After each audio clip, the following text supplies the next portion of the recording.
Hi, I'm going to tell you guys about pests and pest controls today. Dr. Griffith for AP Environmental Science. This is one of my very favorite things to talk about in environmental science, which is the book Silent Spring by Rachel Carson. It was written in 1962 and it started the modern environmental movement.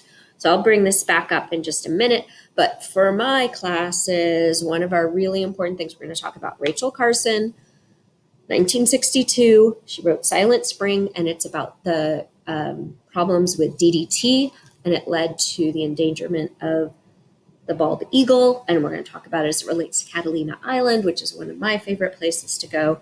So let's just get going here. You guys are going to be taking notes in your packet. I'm going to try to get this done kind of quick, even though it's super interesting and I want to spend some more time on it. So we'll do that more in class. All right, so yes, this is Unit 5.6, Pest Control Methods. Okay, so a third of the worldwide pesticide use happens in the United States. And many pesticides end up in watershed because we overuse the pesticides, and then when the irrigation happens or it rains, the pesticides get washed into waterways. So there's a few different kinds of pesticides we're going to talk about. Broad scale pesticides, where they kill lots of different pests. We have herbicides that attack competing plant species. So herbicides are for plants. Pesticides are for all pests. Fungicides are for funguses. Rodenticides are for rodents like rats and mice. And then other insecticides will kill specific sorts of insects. So pesticides, the environmental drawbacks of pesticides are that they kill non-target species. If it only killed specifically what you wanted it to kill, it'd be fine. But by accident, we end up killing bees and spiders and ladybugs and other helpful insects, natural predators that are part of a strong ecosystem. So the pesticides kill non-target species, including beneficial predators, pollinators, and nitrogen fixers. So if you kill off the legumes that fix the nitrogen in the soil using a herbicide, then you're going to have unintended consequences. So here we go. This is the Rachel slide. Rachel. Oh, I have some fun pictures to show you guys later too. So bioaccumulation is what happens when you use a pesticide and it builds up in living organisms. So we'll be talking about more is that pesticides that are lipophilic, they love lipids, hydrophobic, they hate water, and then non-biodegradable. If things are non-biodegradable, they won't break down in a normal lifespan. So for a human lifespan, if it doesn't break down in 100 years, or if it doesn't break down in a few months, you're going to have unintended consequences. And then for species that are smaller and have shorter lifespans, it's going to have different kinds of consequences, right? So if a pesticide breaks down in 1,000 years, that doesn't really matter for the lifespan of a human, right? And if a human can't break it down, then it is non-biodegradable, or any living thing, okay? So what Rachel Carson found out was that DDT, which is one of the most toxic chemicals, it was great at being used to kill mosquitoes.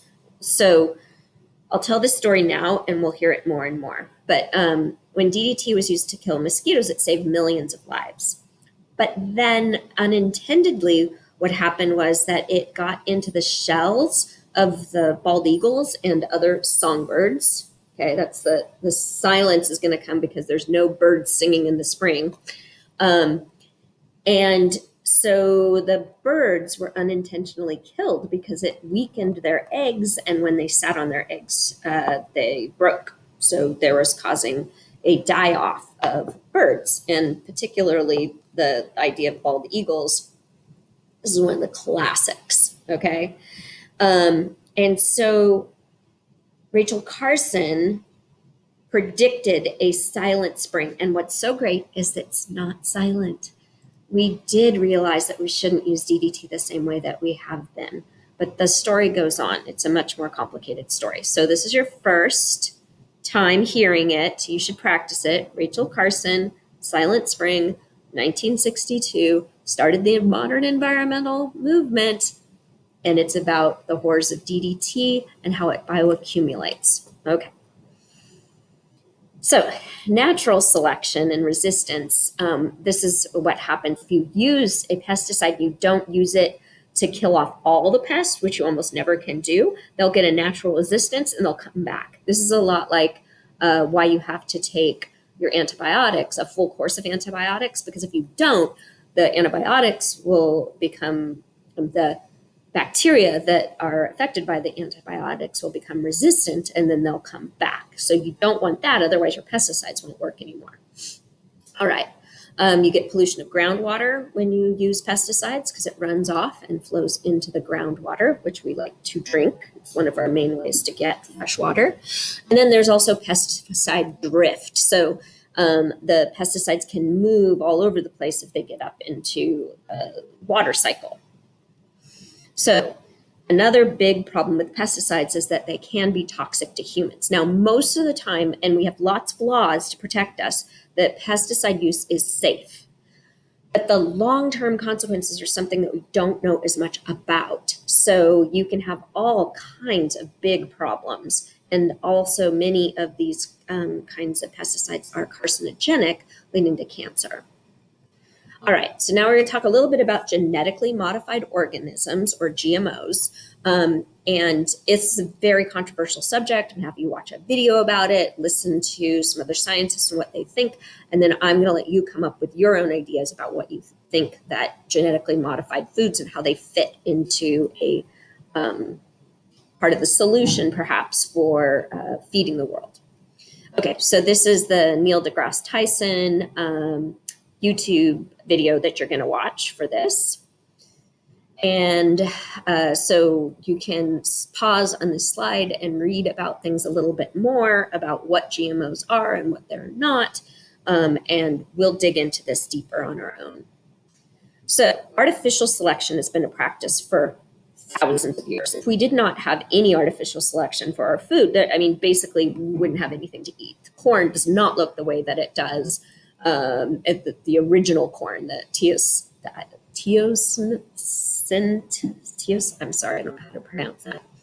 But like the wild mustard plant has been genetically modified to be cauliflower and broccoli and cabbage and Brussels sprouts. So most of the food that we eat has been genetically modified, but not necessarily by inserting genes, but more from artificial selection.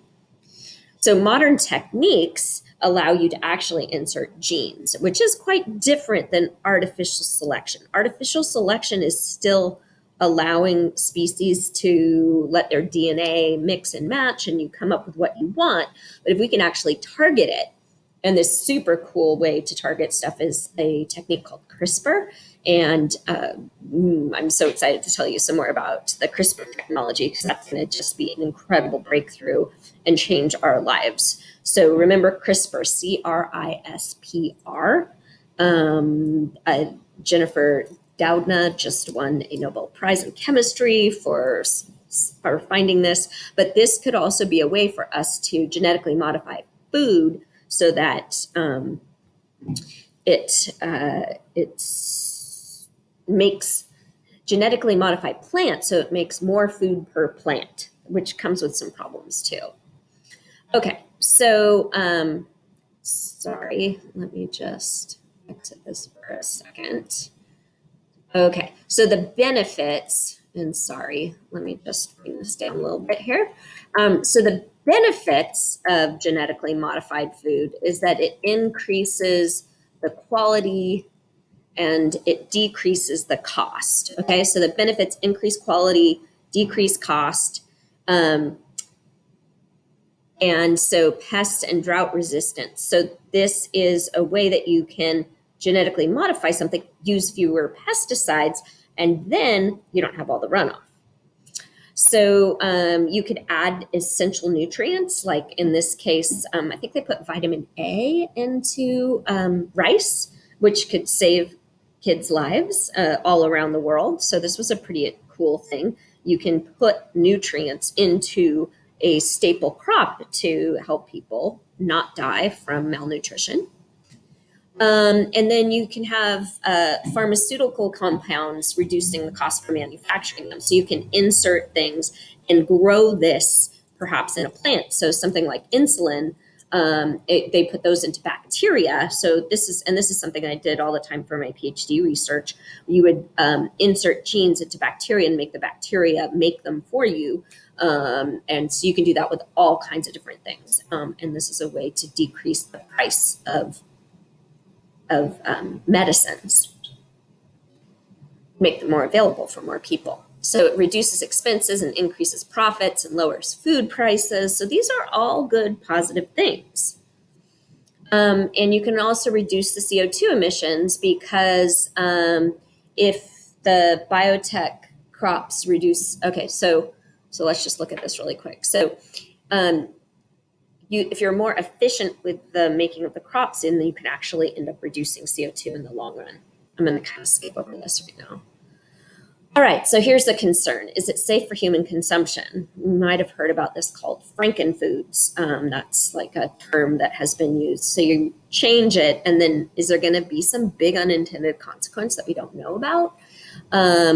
There's not a lot of evidence, and there's possibilities for food allergies. So, it's interesting, and it is important to think about. It could have a huge pushback, big unintended consequences, but so far we're not really seeing that. So there is a concern about effects on biodiversity. They may breed with wild relatives or alter or eliminate natural varieties. So they really want to make sure that these genetically modified fish and plants and seeds don't get out into other people's fields. And you may have heard about some of the stuff like that with Monsanto and their seeds getting into somebody else's field. Turns into this whole legal issue, actually. We'll have more detail on that later. There's more to be said on that. So you can see that this genetically modified salmon is much bigger and different than a regular salmon, and you don't want that to get out into the wild. So patents, so this is the legal thing I was kind of getting into. So are you allowed to own the genes for a seed? And if it gets out into other people's seed, do you own that gene? Really interesting ethical issues coming up. Once again, with CRISPR, that's something that is going to be much, much bigger. So this is all the molecular biology, which I really love. But it's not, you don't need to know that much for the AP test, but for sure we can keep talking about it because it's super cool. So farmers use genetically modified soybeans, and then it became this big Supreme Court issue. There's people that have sued Monsanto because of the interesting problems with this. So, so Monsanto really does own a lot of the patents on things that we grow for food. So the 10 biggest companies control 70% of all of our seeds, which is starting to get us into this problem where we're worried about somebody basically owning all the food crops, which is decreasing biodiversity, which we know is always a big problem. Okay, so global pesticides and seed control. I'm going to skip over this for now. Talking about the patents of genetically modified organisms. That's a big problem. And then there's a lot of regulations now because it makes sense that you want to label these things, and they're not straightforward. There's a lot of gray area here. So there's no mandated labeling for genetically modified foods or genetically modified organisms. The EU bans many GMOs. Organic food does not contain GMOs. And the labeling is confusing. It's not uniform. Is there something wrong with the GMO or not? And if not, why not label it? So it's a muddied water. And I want you guys to ask me questions about this. We'll have some discussions in class. And that is it for that lecture. Thank you.